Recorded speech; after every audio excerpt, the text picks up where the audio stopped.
Welcome to Transformative Truths, quotes for learning, growing, and becoming. I'm Sarah Waldron Brinton. I'm Wally Goddard. And guess what? We're happy to be here again. Sure. Yay! On this podcast, we really like to draw from wisdom from others and see if we can't help our own lives become a little bit better and maybe even the lives of those around us. We were remembering this amazing quote by G.K. Chesterton today. How about I read that for us? That'd be great. I'd love that.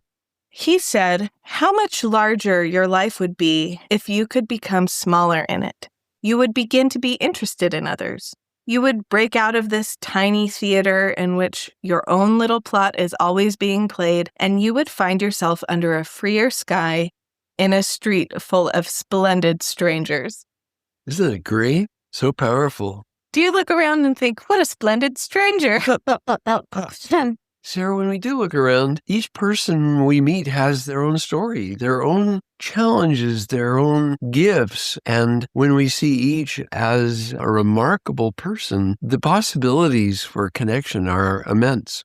And I know you've turned many strangers into friend in your life. Sometimes those friendships are lasting, and sometimes you just have a moment of goodness with somebody. I'm remembering something Tom told me about his day yesterday. So my husband and our middle child, they've become quite buddies these days, and they went to the store together and were waiting in line when this very long line kept getting a bit longer, and they opened another register and they were next. So customarily, he would have gotten to go next, but someone from behind him whoosh over to the other line. And he thought, that's okay. But he kept waiting and waiting in his line that was dragging on. So he hopped behind the person that had gone to the other lane. And lo and behold, when her groceries were done being scanned, she realized she'd forgotten her wallet. Oh.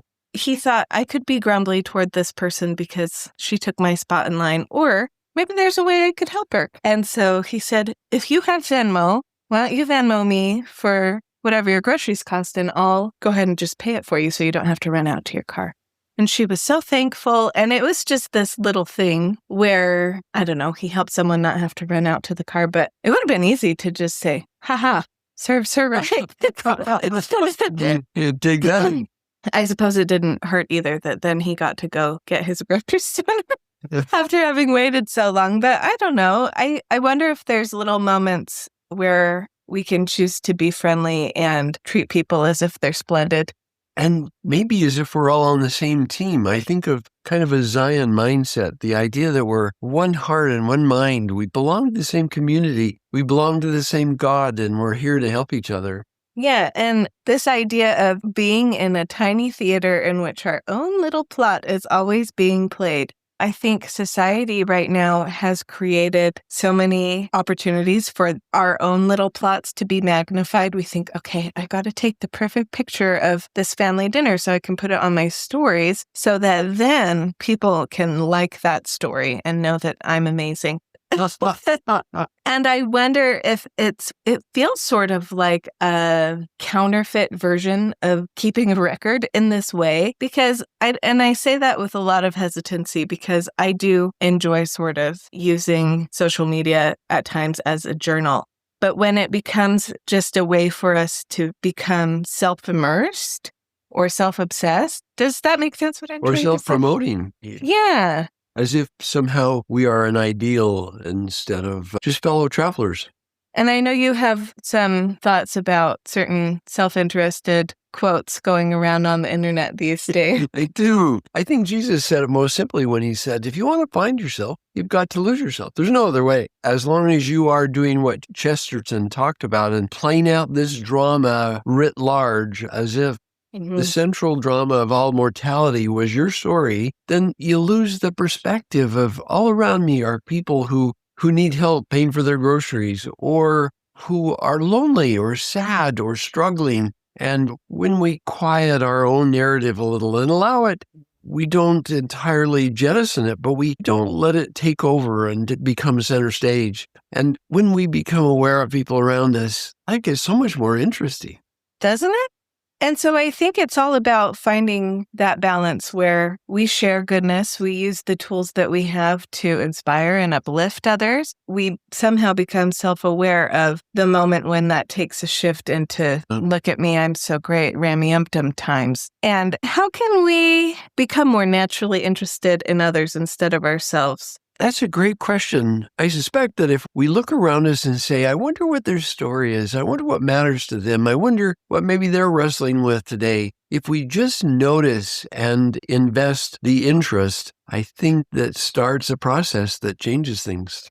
I think so too. And taking that interest can help us become more tolerant and increasingly more interested in people who are different than us. Yes.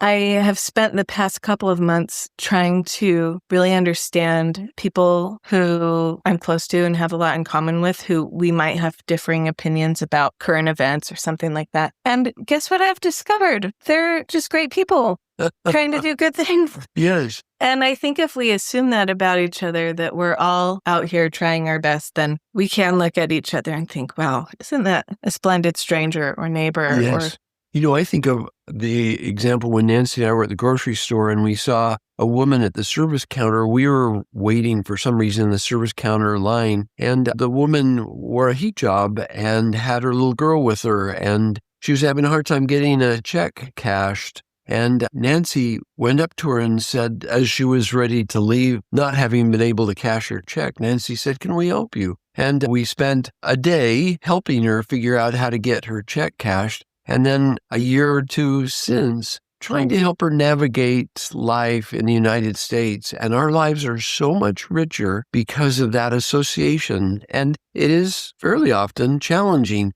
but always enriching. what if you'd just been looking at your phone in the line?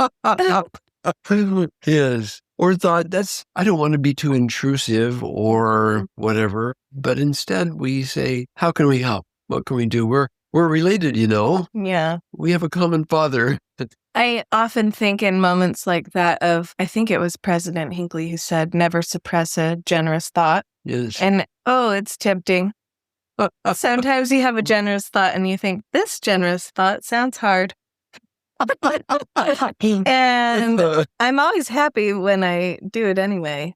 Yes. Well, there's the challenge, huh, Sarah, that we look around for the splendid strangers, knowing that each has a story to tell us, each has a gift to share, each has a way in which perhaps we can contribute to them. And we can pray to be able to do that within our means. Some people might be in a position to give monetarily or maybe just some time, but in some way to give to a stranger this week.